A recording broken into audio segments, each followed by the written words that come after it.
I had never been one to indulge in the idea of what-ifs. Life had always seemed straightforward to me. Marriage, a decent job, the usual ups and downs. But that was before her comment. It wasn't the kind of thing that would normally throw you off track. I mean, it seemed innocent enough at first. A comment made at the wrong time, in the wrong company. Yet, the more I thought about it, the more it gnawed at me. And it wasn't until weeks later that I realized what had really happened. That single comment didn't just change our evening. It changed everything. It happened on a Wednesday. Now, I know what you're thinking. Wednesday? That's just another boring day in the week. But this particular Wednesday was different. There was something in the air, something strange. It could have been the weather, a thunderstorm on the horizon, or maybe it was just the way I had woken up that morning, feeling off, like I was missing something I couldn't name. Lila and I had been married for over 7 years. By most standards, we were the typical couple. No fireworks, no wild passion, just two people coasting through life. Sure, there were arguments, moments of doubt, but I always figured that was just how marriage worked. It wasn't perfect, but it was comfortable. I liked the comfort.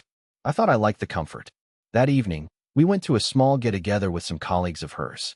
I wasn't particularly thrilled about it, but Lila had insisted. I knew I wasn't a fan of social events like this, but I always went along with her plans. She was more outgoing, more vibrant than I could ever dream of being. Sometimes, it felt like I was just the guy who stood beside her, the quiet one in the background. As we arrived at the house, Lila was her usual self, flashing that radiant smile, making small talk, and acting like the life of the party. I tried to fade into the background, keeping to myself and nursing a glass of wine. It wasn't that I didn't enjoy spending time with people, but I just didn't connect with most of them. And tonight, it felt like there was an even greater disconnect than usual. After about an hour of mingling, the conversation turned, as it often did, to relationships. Someone mentioned the word spice, and how they were looking to add some to their marriage. I was half listening when Lila, with that signature grin on her face, chimed in. You know, she said, her voice light, sometimes I think we should just swap spouses for a week. You know, just for the fun of it. The room went completely still. I'm talking dead silence. I wasn't sure if people were just waiting for someone to laugh, or if they were unsure how to react, but I certainly wasn't expecting it. I tried to smile, to laugh it off, but Lila's eyes were on me, hard. And I could see it then, in the way she looked at me, that glimmer in her eyes that made my skin crawl. She wasn't joking. Not entirely, anyway. One of her colleagues, a guy named Blake, chuckled. Sounds like a fun idea, he said, clearly trying to keep things light. But the way he said it, the tone in his voice, it made me uncomfortable. And it wasn't just me. Everyone seemed to be holding their breath, unsure of how to move forward. Lila tilted her head, her eyes still on me. You'd be fine with that, right, Stewart? She asked, her voice now calm. Almost too calm. I should have said something. I should have cracked a joke, dismissed it, but for some reason, I didn't. I opened my mouth to speak, but all that came out was a weak, "What do you mean, fine with that?" She shrugged, as if it were a simple question. I just think it would be interesting. Don't you? A little change of perspective. The words stung more than I wanted to admit. I wanted to laugh, to dismiss it like it was nothing, but something in the way she spoke made me pause. The others didn't laugh either. It was as if they were waiting for me to say something. Something that would make it clear I was okay with the joke, that I wasn't a fool for taking it seriously. But I wasn't okay with it. Not in the way she intended. No, I finally managed to say. I don't think that's a good idea. The silence that followed was thick. It felt like everyone in the room was watching me, analyzing my every word. It was as if they knew something I didn't, as if they could see a side of her I wasn't allowed to. Lila's expression softened, but only for a moment. Well, if you say so, she said, taking a sip of her drink. But that smile wasn't the same. Later that night, as we drove home, Lila was unusually quiet. I kept glancing at her, trying to gauge if she was upset, but she didn't say anything. I could feel the tension in the air, but I didn't know what to do with it. The whole evening felt like I'd missed some sort of cue. I kept replaying her words in my head, wondering if I had misinterpreted them, if it was just a joke that had gone wrong. But as I walked into our house that night, I had this nagging feeling deep in my gut. Something was off. Something was changing. And I couldn't shake the thought that what had started as a simple comment had somehow cracked open a door I wasn't ready to walk through. I just didn't know how deep that door went. The rest of the night passed in a haze. I couldn't get Lila's words out of my head. Swap husbands for a week, she had said. The idea had bounced around in my brain like a constant echo, growing louder with every minute. I should have been able to brush it off. After all, we were adults, right? We had a strong marriage, built on years of shared experiences, mutual respect, and understanding. But her words, her eyes, they felt like a code I couldn't break. I tried to convince myself that it was just a harmless joke, something said in passing. But the more I thought about it, the more I realized that there had been an odd seriousness behind it. It wasn't just about the words. It was the way she looked at me afterward, almost like she was waiting for something, waiting for me to react, waiting for me to challenge her. And when I didn't, when I just mumbled something about being fine with it, I felt like I had failed some unwritten test. As the days passed, I started noticing small shifts in Lila's behavior. It was subtle at first, easy to ignore if you weren't paying attention. But I knew her too well. She wasn't the kind of person to make jokes like that without some sort of underlying message. She was always the one to push boundaries, to see how far she could go. And I had been too passive, too predictable. The next weekend, we were at another gathering, this time at a friend's house. We were sitting outside, enjoying a barbecue, and again, the topic of relationships came up. This time, it wasn't just Lila throwing out casual comments. She was actively engaging with the conversation, leaning into it, almost like she was baiting someone. It didn't take long for her to drop the same line again. "You know," she said, turning to me with a grin, "if we swapped husbands for a week, I wonder who would handle the change better." My stomach churned. It felt like déjà vu. Everyone around the table chuckled, but it wasn't a warm laugh. It was forced, awkward, like they were trying to keep up with her energy. I could feel the tension rising again. I knew that look. It was the same look she had given me at the last dinner, the one that made me feel small and out of place. This time, I couldn't hold back. "Lila, what's going on? Are you serious about this?" I asked, my voice trembling slightly more than I intended. She didn't flinch. In fact, her smile only widened. "Why wouldn't I be?" she asked, tilting her head. "I mean, it's just a fun idea, right? You don't mind if I explore a little excitement, do you?" There it was again. The challenge. She wasn't asking if I was okay with it. She was asking if I had the guts to stop her, to stand up for myself. And I didn't know what to say. Was I really okay with it? Did I even know what it was? I looked around at the faces of our friends. They weren't helping. They were all silent, waiting for me to be the one to make a move, to put a stop to the weird tension that had settled into the conversation. I could feel myself sinking deeper into this uncomfortable space. The laughter had died down. Lila's friends, the ones who had always been so warm and welcoming, were now eyeing me like I was the odd one out. The outsider. The one who didn't get it. "I don't think it's funny, Lila," I finally said, trying to regain some control. My voice was firmer now, but inside, my heart was racing. I could feel a sense of dread creeping over me. "Oh, come on," she said, brushing me off. "It's just a thought, Stuart. You're being so serious. Lighten up." But I wasn't being serious, was I?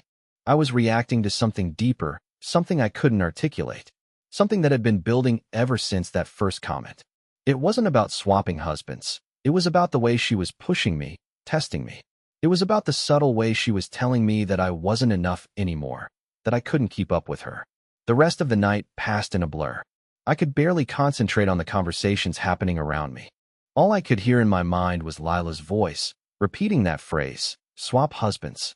It was like a ghost, haunting me, reminding me that things weren't the same anymore. I wasn't sure when it had started, but I knew now that something was broken.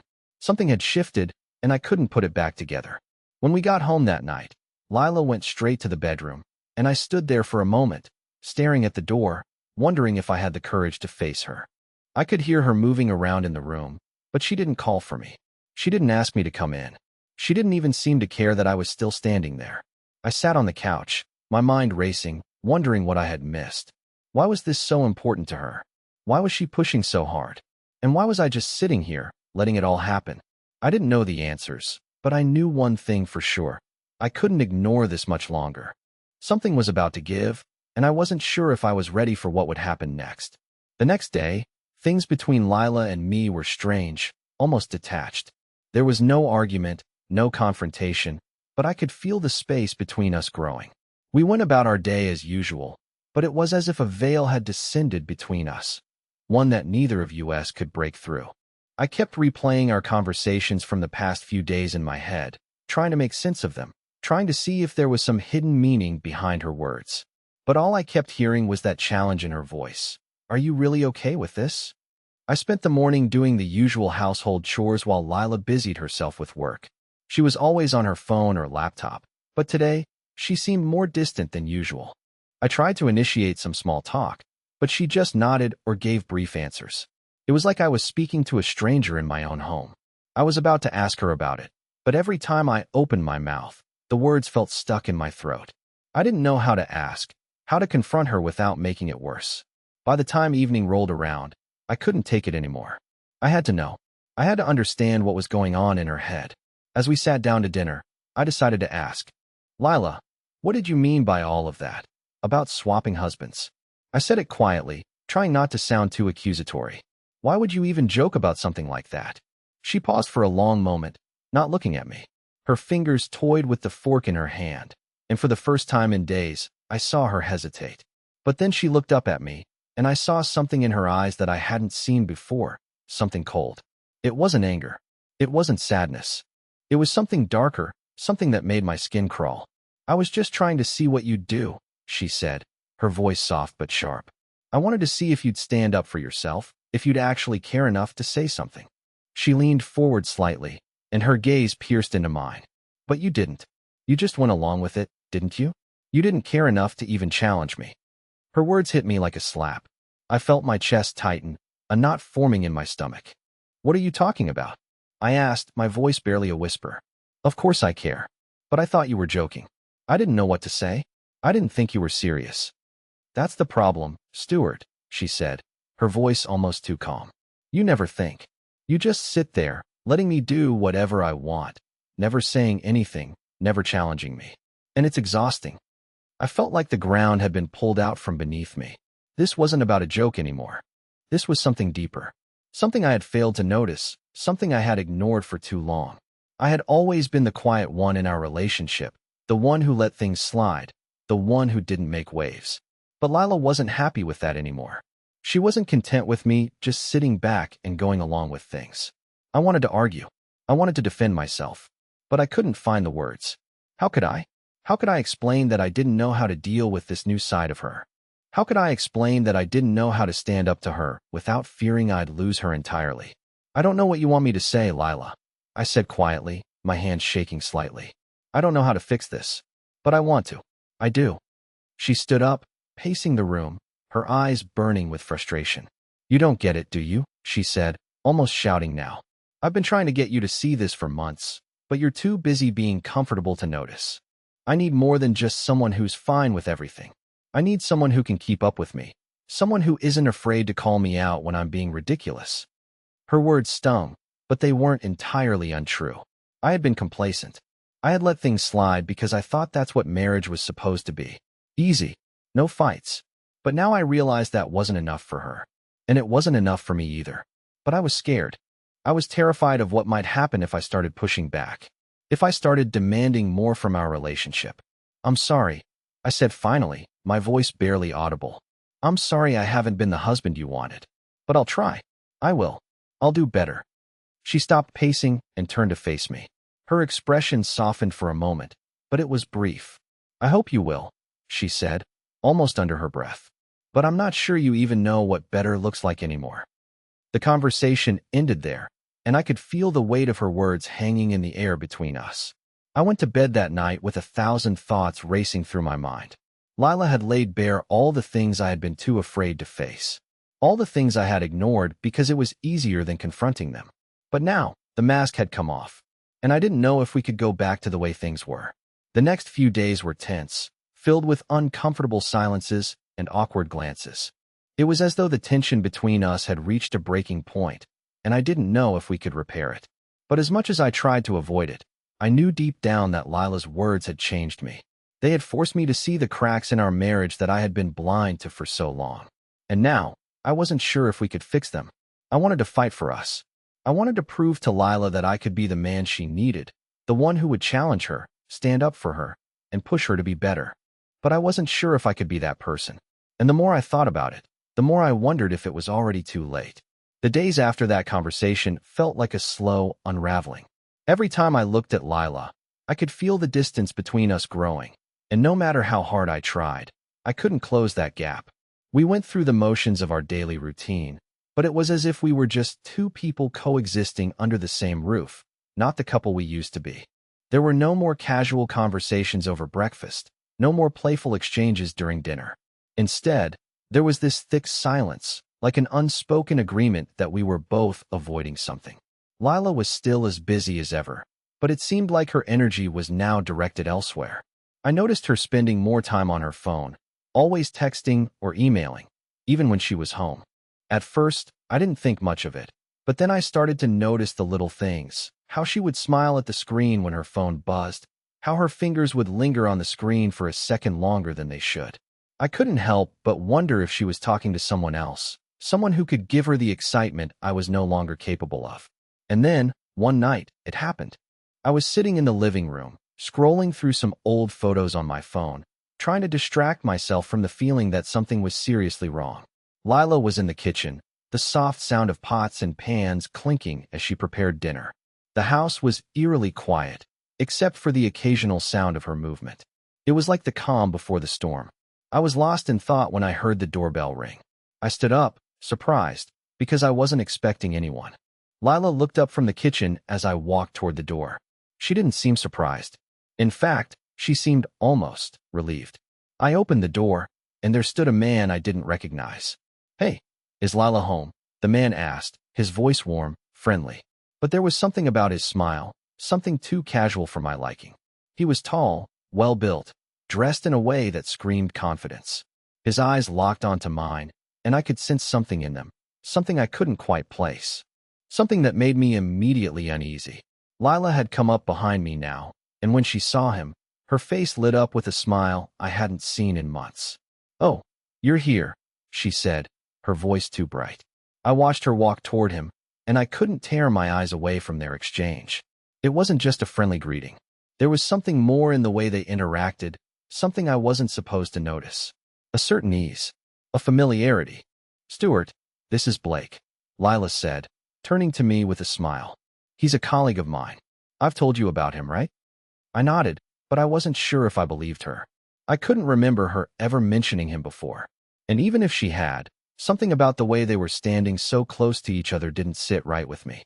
There was an unspoken connection, a subtle tension in the air.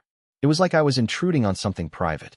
Blake extended his hand to me, and I shook it, trying to mask the feeling of discomfort that was growing inside me. "Nice to meet you," he said, his grip firm. "Lila's told me a lot about you." I forced a smile, but all I could think about was the way his words hung in the air. It was like he knew more about me than he should, like he had been watching from the outside, observing. But the strangest part was how Lila seemed completely at ease with him, like he was an old friend, someone she had known for a long time. The evening passed in a blur. I tried to engage in conversation, but Lila and Blake kept exchanging looks and inside jokes that I couldn't understand. It was like they were on a different wavelength, speaking in a language I wasn't a part of. Every time I attempted to join in, I was met with polite but distant responses. I felt more and more like a stranger in my own home, like I was losing her to someone I didn't even know. When Blake finally left, Lila seemed almost lighter, as if a weight had been lifted off her shoulders. She gave me a quick kiss on the cheek and went to the bathroom, leaving me alone in the living room, trying to process everything that had just happened. My mind was racing. Who was Blake, really? And why did I feel like something had shifted in that brief encounter? I couldn't shake the feeling that I was being replaced, that Lila was moving on from me without even telling me. It was subtle, but it was there. A shift in her energy, in the way she interacted with him. I hadn't seen her look at me like that in a long time. The way she had looked at Blake, with that easy smile, that unspoken understanding. The worst part? I wasn't sure if I was imagining it. Was I just being paranoid? Or was there something going on that I wasn't seeing? Either way, I knew one thing for certain. I couldn't keep pretending everything was fine. Something had changed. Something deep, and I was afraid I was about to lose her for good. That night, as I lay in bed, I couldn't sleep. The silence between us was deafening. Lila had fallen asleep almost immediately, but I lay there wide awake, thinking about everything that had happened. I kept asking myself the same question: where did I go wrong? And then it hit me. Maybe it wasn't about me going wrong. Maybe it was just that I had failed to see that she had already made up her mind about what she wanted, and I wasn't part of it anymore. I wanted to confront her. I wanted to ask her what was really going on, but something held me back. Maybe it was fear. Maybe it was pride. Or maybe it was because, deep down, I already knew the answer. The next few days were a blur. I went to work, came home, and did my best to act like everything was normal, but it wasn't. Lila's distance was palpable, and I felt it every time I tried to connect with her. It wasn't the casual detachment that happens when life gets busy. It was something deeper, more deliberate. It was as though she had already made her decision about us, and now she was just waiting for me to catch up. But I wasn't catching up. Instead, I was sinking deeper into confusion and doubt. Every evening, she seemed to withdraw more. She'd spend hours on her phone, her laptop, always seeming to be in contact with someone else. And I couldn't shake the feeling that it wasn't just about work. She was texting someone, probably Blake. I didn't have proof, but I didn't need it. It was in the little things, the way she would smile at her screen, the way her fingers would hover for just a second too long. I could feel her slipping away, and there was nothing I could do to stop it. One night, after dinner, Lila announced she was going out. "I'm meeting a friend," she said casually. "I won't be long." I wasn't sure why, but something about it set off alarm bells in my mind. We hadn't been spending much time together lately, and now she was leaving again? A few weeks ago, I would have been fine with it. But now, it felt like another piece of her was pulling away from me. I tried to act normal. "Who's the friend?" I asked, trying to sound casual, but my voice betrayed me. "A new colleague," she replied, not meeting my eyes. "You don't know him." I nodded, though I wasn't sure why. She didn't seem interested in talking more about it, and I didn't push. But as she walked out the door, a strange feeling settled in my chest. The kind of feeling you get when you know something's wrong, but you can't put your finger on exactly what it is. I spent the next few hours alone, pacing the house, trying to distract myself. I watched TV for a while, but my mind kept drifting back to her, what she was doing, who she was with. By the time she came back, I had convinced myself that I needed to do something. I had to confront her. I couldn't keep living like this, walking on eggshells, pretending like everything was fine when it clearly wasn't. When she walked in, I was waiting for her in the living room. She looked a little disheveled, but there was something in her eyes that I couldn't quite read. She hadn't been gone for long, but it felt like hours to me. I stood up as she walked in, and she froze for a second when she saw me. "Stuart," she said, her voice soft, almost too soft. "You're still awake?" I nodded, taking a deep breath. "We need to talk." She looked at me warily, almost as if she knew exactly what was coming. "About what?" I didn't waste time with pleasantries. "About everything. About you, about us. About what's been happening lately." Lila sighed, rubbing her forehead as if she was tired of this conversation before it had even started. "Stuart, I don't know what you want me to say. I want you to tell me the truth," I said, my voice firm, but I could feel the uncertainty creeping in. "I want you to tell me what's going on with you, with Blake, with everything. This isn't just about you going out for drinks, Lila. This is about you pulling away from me, and I don't know how to fix it if I don't know what's really going on." Her eyes narrowed, and I saw a flicker of frustration cross her face. "You're making this harder than it needs to be. You always do this, Stuart. You make everything harder than it is. I don't need to explain myself to you." The words hit me like a punch in the stomach. I opened my mouth to say something, but nothing came out. I felt like I had been blindsided, and for a moment, I didn't know where to go from there. Lila had always been direct with me, but now, it was like I was talking to a completely different person. "What do you mean? Make it harder?" I finally managed to ask, my voice quiet, almost pleading. "I'm just trying to understand. I feel like I'm losing you, Lila, and I don't know why. I don't know what happened." She looked away, her shoulders slumping, as if she was worn out from holding everything inside. "I don't know what you want me to say. You're not the same person you used to be. You're not my person anymore. And I don't want to keep pretending that we are." The weight of her words crushed me. I couldn't breathe for a moment, the air thick with the realization of what she was saying. She didn't want to be with me anymore. She didn't want us anymore. I stood there, frozen, unable to process what she had just said. The life we had built, the years we had spent together, it all felt like it was slipping through my fingers, and I couldn't do a damn thing to stop it. I don't know what happened, Stuart. I don't know where it went wrong. But I can't keep going like this, she continued, her voice softer now, almost regretful. I need more than this. I need more than just you sitting there, waiting for things to get better on their own. I need someone who can be with me, who can keep up with me, someone who can make me feel alive again. Her words were a knife in my chest. I had always thought that we had something strong, something unbreakable. But now I wasn't so sure. What are you saying, Lila? I whispered, the question feeling like it was slipping away from me before I could even ask it. I'm saying I need space, she replied, finally meeting my gaze. I need to figure things out, and I think we both need time apart. Her words were a hammer to the fragile foundation of everything I had believed in. Time apart. She wanted to leave? I don't want this, I said, though I could already feel the finality in her voice. I don't want us to fall apart. I know, she said, her voice barely audible now. But sometimes we don't get to choose. Sometimes things just change. And just like that, I felt the world around me shift, my heart sinking into the pit of my stomach. I wasn't sure if this was the end or if there was any chance of us coming back from this. But I knew one thing for sure. We were no longer the same people we had been just a few weeks ago. And I had no idea how we had gotten here. The silence after Lila's words felt suffocating, like a thick fog that settled around me, weighing down every thought, every breath.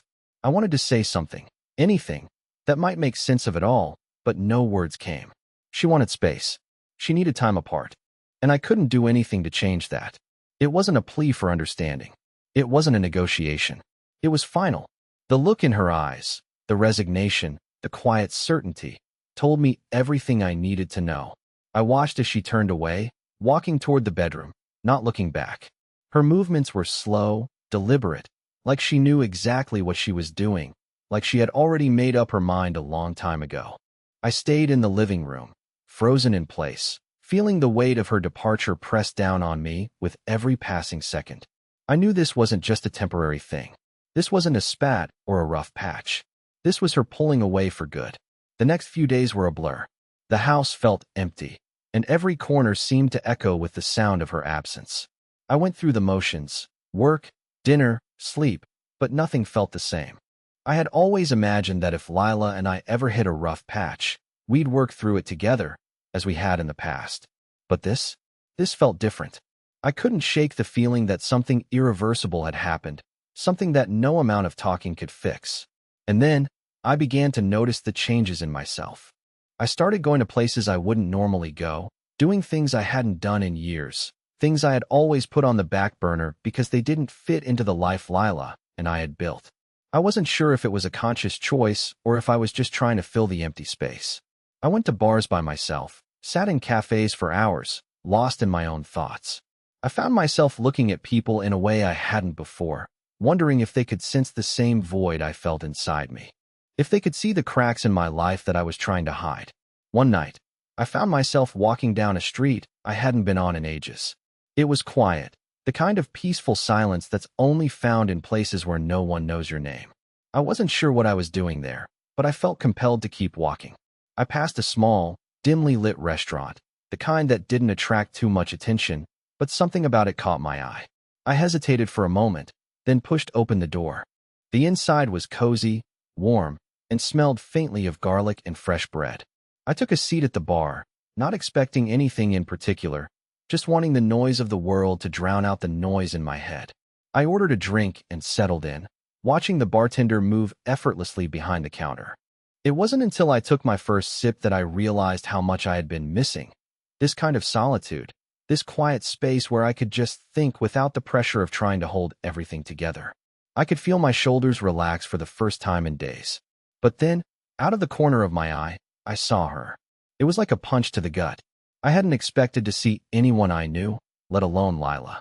But there she was, sitting at a table near the window, laughing softly with a man I didn't recognize. He was leaning in a little too close, his hand resting on her arm as she smiled up at him. It wasn't the way she smiled at me. There was no hesitation, no distance. She was in the moment, enjoying herself. And the way she looked at him, it was like she was seeing him in a way she hadn't seen me in years. My heart sank, and I felt a wave of nausea rise in my stomach. I didn't want to watch, but I couldn't look away. I tried to tell myself that it was nothing. Maybe they were just friends, just two people enjoying a meal.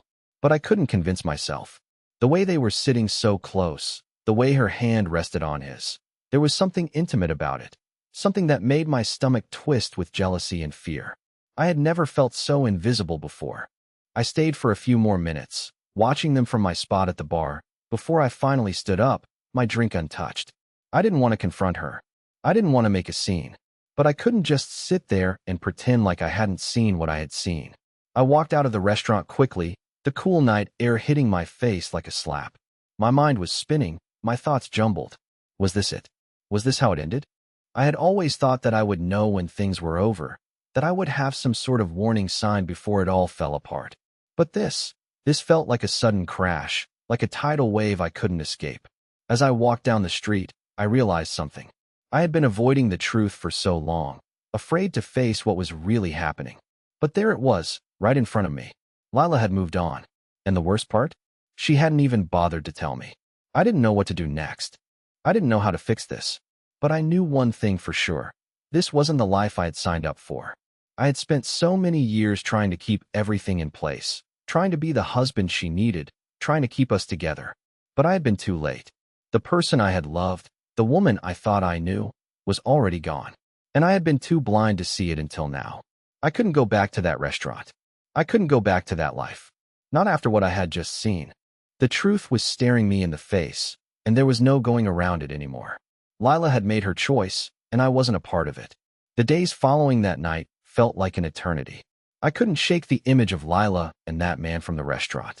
It replayed in my mind like a haunting refrain, one that I couldn't escape no matter how hard I tried.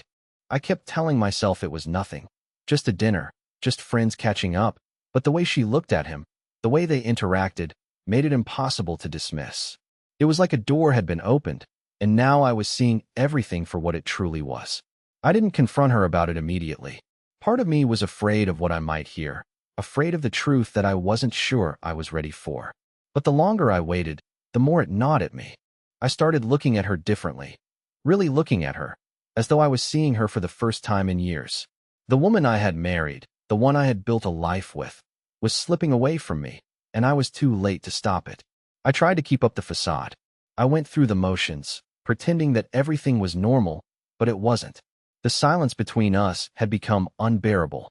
She still spent most of her time on her phone or her laptop, her eyes always distracted, always somewhere else. And when she did talk to me, it felt like we were just two strangers trying to make conversation.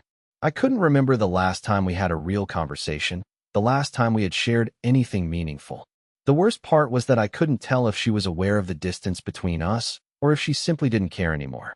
I had tried to engage her in small talk a few times, but she just nodded and smiled, her attention always elsewhere. It was as though she was already gone, even when she was physically there. Then, one evening, I decided I couldn't take it anymore. I couldn't keep pretending that everything was fine when it clearly wasn't. I had to know. I had to confront her and find out the truth, once and for all. It was late, about midnight, and we were sitting in the living room, the light from the TV flickering softly in the background. She was scrolling through her phone again, her fingers moving quickly across the screen. I could feel the tension between us, thick and heavy, like the air before a storm. "Lila," I said, my voice shaking slightly. "We need to talk." She looked up from her phone, her expression neutral, almost bored. "About what?" "I know what's going on," I said, my voice more forceful than I intended. "I saw you with him, the guy from the restaurant. I saw how you looked at him. I'm not stupid, Lila. I can see what's happening. You're moving on, and I'm just here." Her face didn't change. She didn't flinch, didn't react like I thought she would. Instead, she just stared at me, her eyes unreadable. It was like she had been waiting for this moment, as if she had known this conversation was inevitable. "Stuart," she said quietly, her voice cold and distant. "You don't get it, do you?" I felt my chest tighten. "What do you mean? What's there to get? You've already made your choice. You've already moved on. So why are we still doing this? Why are we pretending that everything's fine?" She sighed, putting her phone down on the coffee table and rubbing her temples. "I didn't want it to happen this way," she said, her voice barely above a whisper. "But I've been unhappy for a long time. You stopped seeing me. You stopped really seeing me, Stuart. I tried to get your attention, tried to make you care, but you just kept doing what you always do, being the quiet, complacent one. You never challenged me. You never stood up for yourself, for us. And that's what I need. I need someone who can meet me halfway, someone who can push me, not just sit there and wait for things to magically get better. I stared at her, my heart pounding in my chest. So that's it. You're just done with me? She didn't answer immediately. Instead, she stood up and walked toward the window, looking out at the night. I don't know what else to say, Stuart. I've tried to be patient. I've tried to make it work, but it's not enough anymore. I need more than this. She paused, and when she turned back to face me, there was a sadness in her eyes that I hadn't seen before. I need to find myself again. I need to remember who I am, and I can't do that while I'm still here, stuck in this place with you. I felt like the ground had been pulled out from beneath me. All these months, I had thought that I could fix it, that if I just did things differently, if I just tried harder, I could get her back. But now I realized I was too late. Lila wasn't the person I thought she was anymore. She wasn't the woman I had married. She had changed, and I hadn't even noticed. So what now? I asked, my voice breaking. What are we supposed to do now? Lila didn't answer right away. She stood there, looking at me, her face expressionless. I don't know, Stuart. I just know that I can't keep living like this. I can't keep pretending that everything is okay when it's not. I didn't know what to say. The words were stuck in my throat. I wanted to beg her to stay, to tell her that I could change, that I could be the man she needed. But I couldn't. I couldn't force her to feel something she didn't feel anymore. The silence between us stretched on, unbearable and thick with the weight of everything unsaid. I felt like I was watching my life crumble before my eyes, unable to stop it, unable to do anything to fix it. Lila walked to the door, her hand on the handle. I think it's time I left, she said, her voice barely a whisper. I need to go, for both of us. And just like that, she was gone. I stood there, in the middle of the living room, the sound of the door closing behind her echoing in my ears. The silence was deafening. And for the first time in my life, I realized that sometimes, no matter how hard you try, you can't fix what's broken. Sometimes, the only choice you have is to let it fall apart. I sank down onto the couch, the weight of everything hitting me all at once. Lila was gone. She had made her choice. And I was left with nothing but the remnants of a life I thought I understood. Days turned into weeks after Lila left, and for the first time in a long while, I found myself alone. At first, the emptiness was suffocating. The silence of the house, once a comforting backdrop to our life together, now felt like a constant reminder of everything that had gone wrong. I spent most of my time reflecting, replaying the past in my mind, trying to figure out where I had missed the signs, where I had failed. But slowly, something shifted. The weight of guilt and regret that had weighed heavily on me began to lift. I realized that I couldn't change the past. What had happened, but I could change how I approached the future. I wasn't going to let this define me. I had spent so much time trying to be the perfect husband, trying to keep everything together, that I had lost sight of who I was and what I truly wanted from life. Now, I had a chance to rediscover that. I started by focusing on myself. I enrolled in a photography class I had always been interested in, but never had the time for. I began to take long walks through the city, reconnecting with places I had forgotten. Slowly, I started to feel like myself again, like the person I had lost in the chaos of trying to hold on to something that wasn't meant to be. I took up hobbies I had pushed aside for years, spent more time with friends, and even took a trip by myself, something I had never done before. As time passed, I realized that my relationship with Lila wasn't the only thing that defined me. There was so much more to who I was, and I had to find that again. Then, about 3 months after Lila left, I received a text from her. It wasn't what I expected at all. She was asking if we could meet. I hadn't heard from her since that night, and my heart skipped a beat when I saw her name on my phone. I hesitated for a moment, unsure of what this meeting might mean, but I knew that whatever had happened between us, I had come far enough to be able to face it. I agreed. We met at a small cafe we used to frequent. When I saw her, I was taken aback. She looked different, but not in a way that I could immediately place. She looked calmer, more at peace. Her smile was softer, and there was a quiet confidence in the way she carried herself. "Stuart," she said, her voice tentative, yet warm. "I'm glad you agreed to meet me." I nodded, unsure of what to say, but then I realized. This was the first time we had really been able to talk without the weight of expectation hanging over us.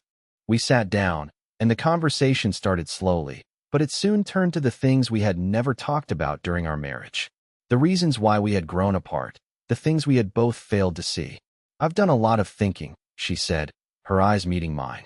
"And I think I came to a realization that I wasn't ready for all the changes that were happening in my life. I needed to take a step back to figure out who I really was outside of everything else. I think I've finally gotten there." I listened carefully, trying not to interrupt, trying to understand. "I know I wasn't the husband you needed me to be, Lila. I know I didn't always show up the way I should have," I said quietly, my voice steady. "But I'm glad you're finding your way. I want the best for you, even if that means it's not with me." She reached across the table and placed her hand over mine, her touch light but firm. "I think we both needed to find ourselves," she said. "And I'm sorry for how I left. I didn't give you the chance to understand what I was feeling." I smiled, a little surprised at how much easier it was to let go of the past than I thought. "It's okay. I think I understand now, too. Maybe I wasn't ready to see it before." We spent hours talking, reconnecting in a way that felt more genuine than any conversation we'd had in the years before. It wasn't about fixing our marriage or rekindling what we had lost. It was about understanding each other, finally, and letting go of the things that had been holding us back. When we parted ways that day, there was no bitterness, no regret, just a sense of peace. A few months later, I ran into Lila again, but this time it felt different. We were no longer the couple we had been. We were two individuals who had found their own paths, who had grown into something more than we had been before. And that was okay. We were both happier in our own ways. Lila was living her life with the confidence I had always known she had, and I was finally living my own, too.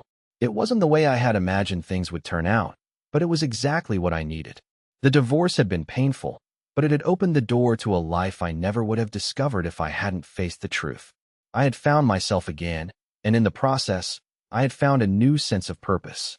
Life wasn't perfect, and neither was I, but I had learned something important, that sometimes the hardest things lead to the most unexpected, rewarding places, and that in letting go of what we think we need, we often make room for something better to come into our lives.